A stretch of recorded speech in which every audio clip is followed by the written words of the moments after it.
morning, YouTube. Happy Thanksgiving to all the folks. Don't eat too much turkey, you might fall asleep. Anyway, BigH coming from, I don't know, somewhere in Illinois, on my way to Prime 1. I'm just about to jump into Love's over here, do my 10-hour break, and off we go again. So I gotta get this load to Prime as soon as possible. As soon as possible, because this load needs to be delivered in California on the 26th at 1400. So the quicker I get it there, the more time the team, because it's going to be a team run to California, no doubt about it. But I do not know how many miles it is from Prime Springfield to Carson, California. I have no idea. I picked this load up last night at Reed, Michigan. Reed City, Michigan. I'm sure you guys are familiar with that. It works for Prime. It's definitely quiet at the truck stops. Last night, the place, I've never seen a truck stop so empty in my entire career of trucking. So again, I'm going to do a quick 10-hour and I'm out. I'm going to get to, I'm figuring I should be at Prime somewhere, there's a Prime truck, somewhere about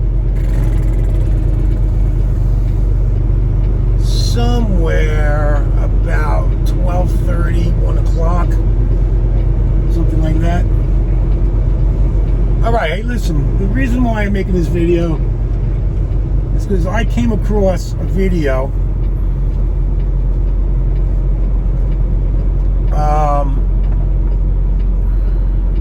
I'm not going to get into particulars. All I'm going to tell you is that the person left the load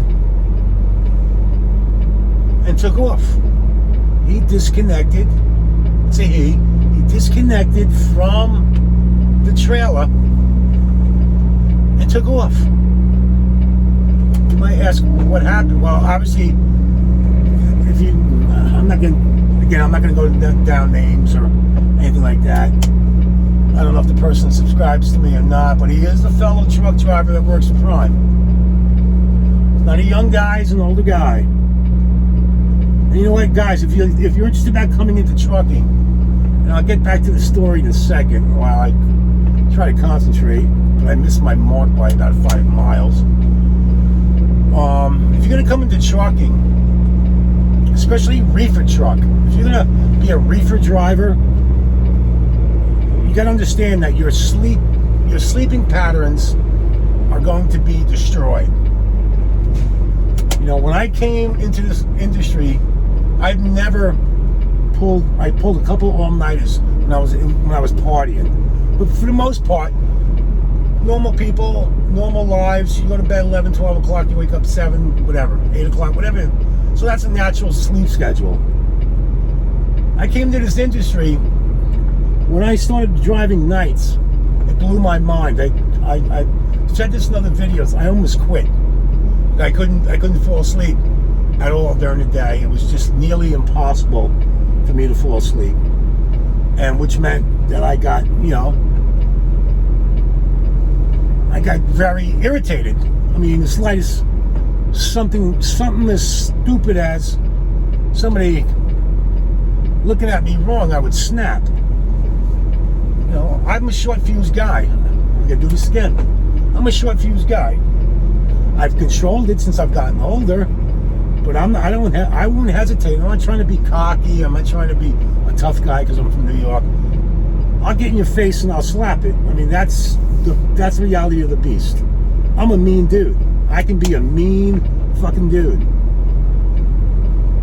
But as I've gotten older, I realize that if I don't curb this attitude that I have, this inherent anger, because at the end of the day, people used to call me Angry Hank. You know, bad things are going to happen because the world doesn't tolerate that shit, you know? So what I'm trying to get to is that if you're going to come into trucking and you go to a shipper or receiver, and there's many different scenarios that can happen. Typically, you go there and you're like, okay, I'm here to pick up a load. Oh, it's not ready. What do you mean it's not ready? It's not ready. Well, I always say, what's the ETA? I don't know. What do you mean you don't know? Can you give me an approximation? So as you see, I'm starting to question the person that's giving me the information, which is then getting me into a wrong mind frame. And if somebody looks at a person wrong and you're tired and you're just frustrated, you're thinking you're going to pick up the load, you're going to go down a road, or you're going to find a place, whatever the scenario may be, it doesn't work the way you think it's going to work. Let me just fix this a little bit. It's not going to work the way you think it's going to work. So you get frustrated. So in this particular situation or scenario, from what I understand, the guy came out and said, your bills are ready. The guy's like, what do you mean? Where's my bill? Well, you got to go inside. Now, when I've gone to shippers, very few of them come out and hand you the bills. Typically, somebody will come out and say, go get your bills. They're in the office. Because you got to sign for it, right? So the last thing you want to do is leave a place and not have any BOLs, bills of lading. So you go inside, and then one thing leads to another. Somebody blames somebody. Again, I'm not going to get into the story completely, but somebody blames somebody for doing something, which the driver got blamed for doing something. So as you can see, now this is becoming, the fuse is lit. Ensues I believe,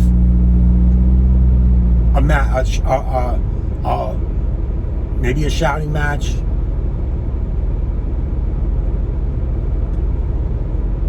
One thing leads to another, to the point where the guy came over and put his hand on his shoulder. That person felt like their space was violated and decided to take legal action.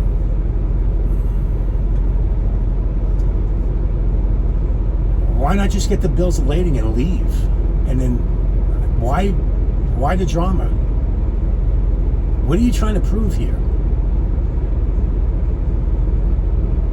You know, why not just go inside and ask for the bills of lading, sign it, and leave?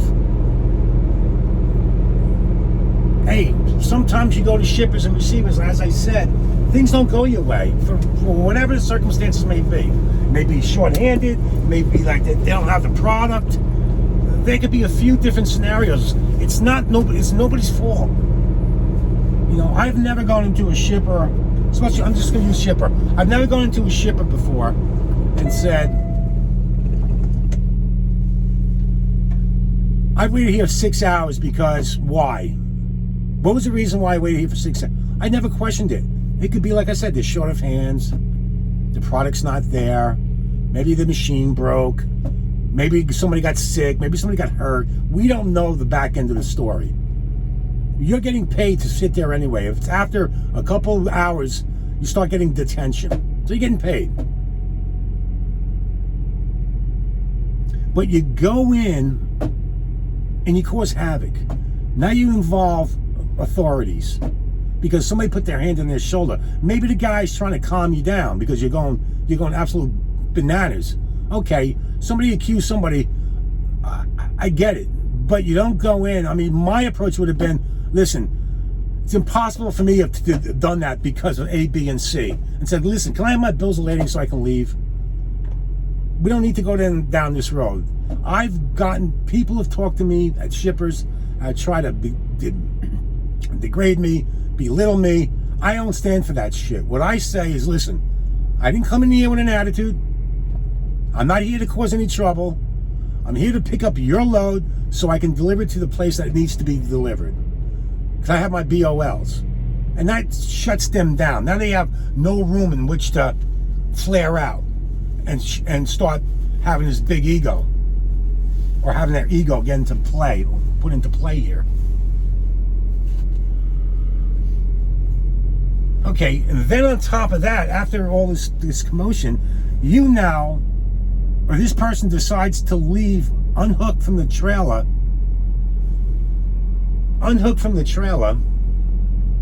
and leave the load there. You have 1 hour and 24 minutes of remaining drive time. Really? You're going to leave the load there? And then on top of that, say that the company doesn't have your back. What do you mean the company doesn't have? What do you want the company to do? You want them to bring you out cookies and milk? I mean, humor me. What do you want a company to do? Call them up and curse them out? What do you want them to do? If you've ever owned a business, you don't have any idea how hard it is to get customers. No idea what effort it takes to get customers.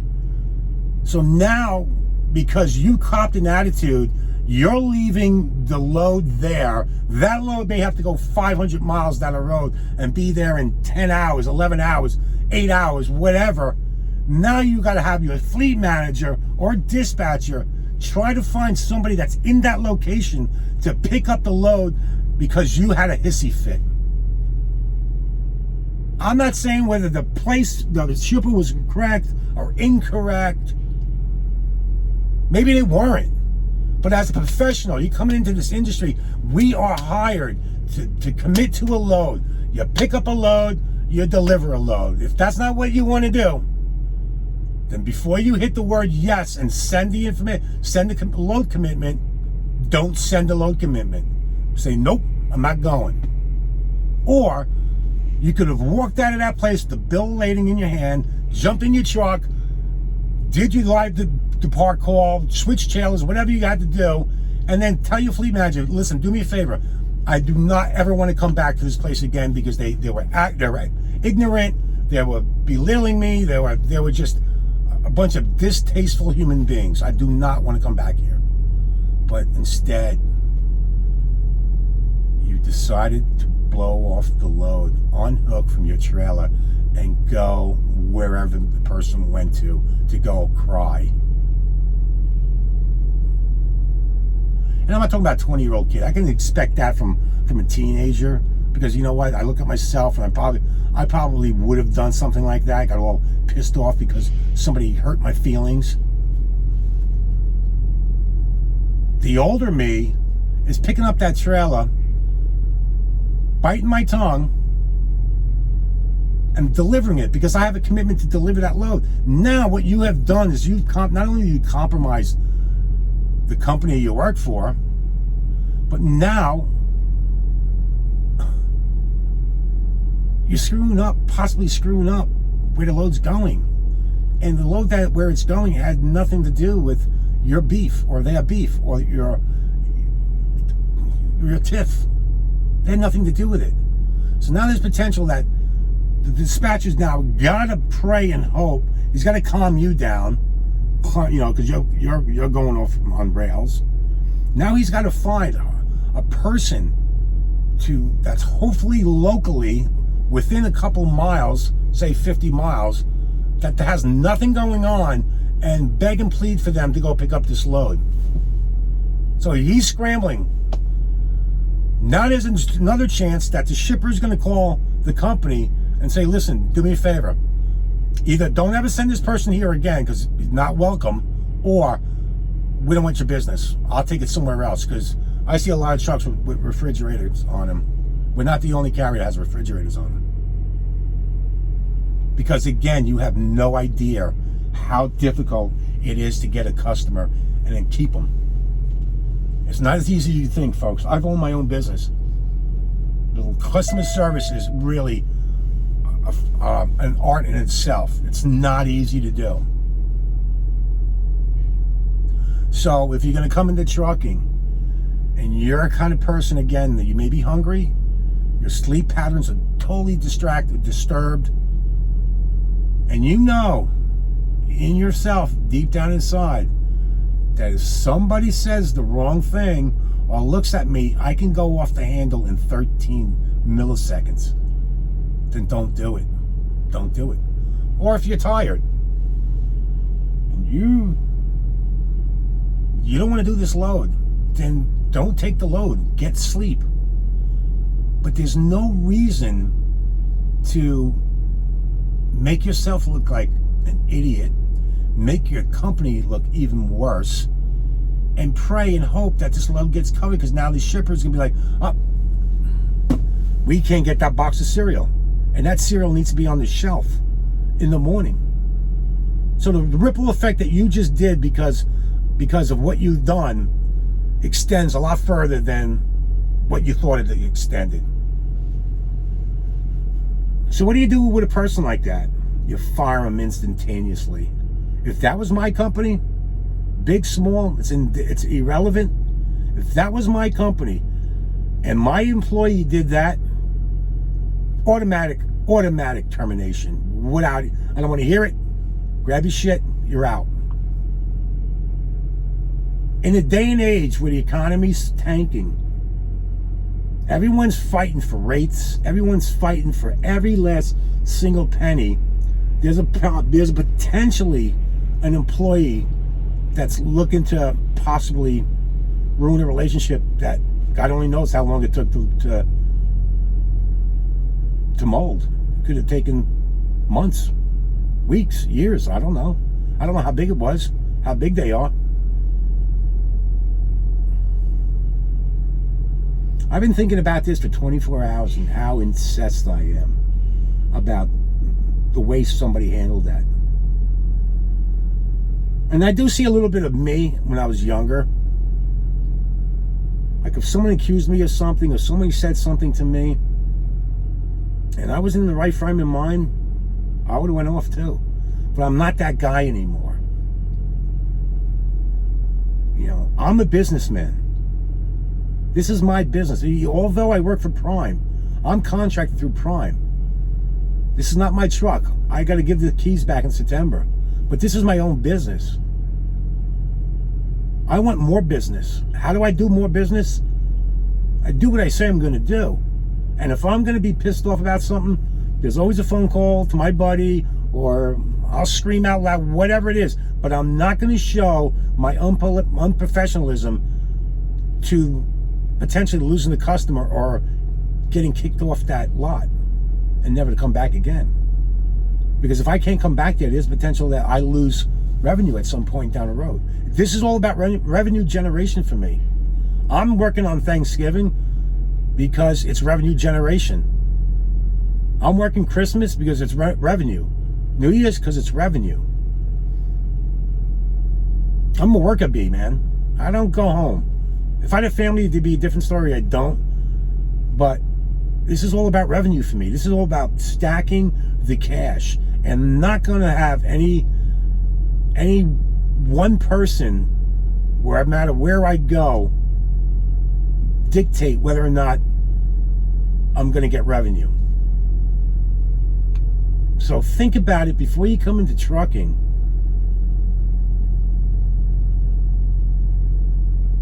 Whether or not this is for you. Because the job is easy. The hardest part is the mental game. It's being alone. It's being here on a holiday with nobody around. All right? It's if those who are working today, God bless you. Thank you very much for your service. Really appreciate it. This is hard work. This is the mental part of this game. It's absolutely the hardest, the most challenging part of trucking. And no questions asked. So think about it before you come into trucking, especially reefer. I can't speak about dry van. I can't speak about tanker. I can't speak about anything else because I don't know it. You know, flatbed, majority of the time, they deliver and pick up during the day. So if you can't sleep during the day, like I'm going to go eat, go to sleep, don't come into the game. Do not come into the game. It's brutal. It's brutal. Money doesn't mean nothing if you can't sleep. So, again, I brought you this message because someone's trying to blame the company for their, I don't know what word can I use? They're trying to blame the company for their actions. because they won't own up to the fact that they were wrong. I'm not saying the shipper guy or whomever didn't ignite, didn't put the fuel on the fire, but you chose to choke that fire and make it bigger than it should have been. Instead of just getting the BOLs and leaving and letting your fleet manager know what's going on. You could have told him, hey, listen, this guy's accusing me of something I did not do. This guy's being belligerent. This guy's being disrespectful.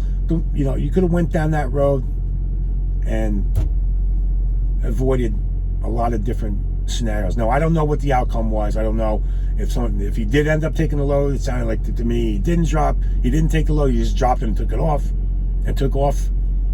Or whether, Prime or whomever found another company. Spill the beans on that one, but it's not the company's fault. It's not. Prime's job and Landstuhl, well, not Landstuhl, but Swift, Frey Muller, all these companies, their job is to build a relationship with a customer, send somebody that they think is competent, reliable, and has somewhat of a professional attitude to go and pick it up and get it delivered on time, safe. That's it. That's what they're looking for. And in between, there's no noise. I don't hear, nobody's up, no one's singing in my ear, no one's telling me that I drove at 65 miles an hour or 55 or 25. No one said anything to me. It's silent. No one's going to say anything from now until my truck gets fixed. When I'll reach out and say, I'm ready to go, what do you got? That's when I'll walk into, what the hell is it called? Where you go pick up a load. Ah, damn it. You know what I'm talking about. Because out of Springfield, you go up to the desk and I can't think of it. I'm tired. So you see how me being tired affects the way I make decisions and think, right? Because it does. Guys, if you're running around tired, not good. I look around the truck stops, and I'm going to make this a long, drawn-out video because it's already gone on too long. How many people do you see smiling at that truck drivers? Very few. Because they're pushed to the envelope has been pushed. They're tired. They need to get somewhere today. We are, no doubt, us truck drivers, we take an ass whipping. We get a bad reputation, but the reputation comes from those who screw it up for the rest of us. So keep your attitude in check. And I hope this helps one person. And I'm not trying to say the person who did it is a bad person, but you need to check your attitude, bro. You're old enough to know what's good and what's bad. If somebody insults you, you know what? Be a man and take it. Our society today is so much different than it was when you're young. It's like everyone's got, thin skin. And God forbid. Wake up. It ain't about you, bro. It ain't about you. You're not looking at the big picture. You're only looking at yourself. So, now I know why tigers eat their young. It's got me, it's really had, I'm glad I did this video because I've been thinking about it for 24 hours. It's got me incensed. I can't believe an older person would act like that and then jeopardize a relationship that Prime probably, like I said, took a while to mold. You potentially lost Prime hundreds of thousands of dollars. I don't know. They could say, screw you, I'm going somewhere else. And there goes, a customer down the drain. Again, unless you run your own business or started your own business, you have no idea how hard it is to get a customer. You have no idea. It's not easy, believe me. They just don't fall out of the trees. So with that being said, BigH is out. Happy Thanksgiving. Stay safe, make great decisions, and curb your attitude, boy.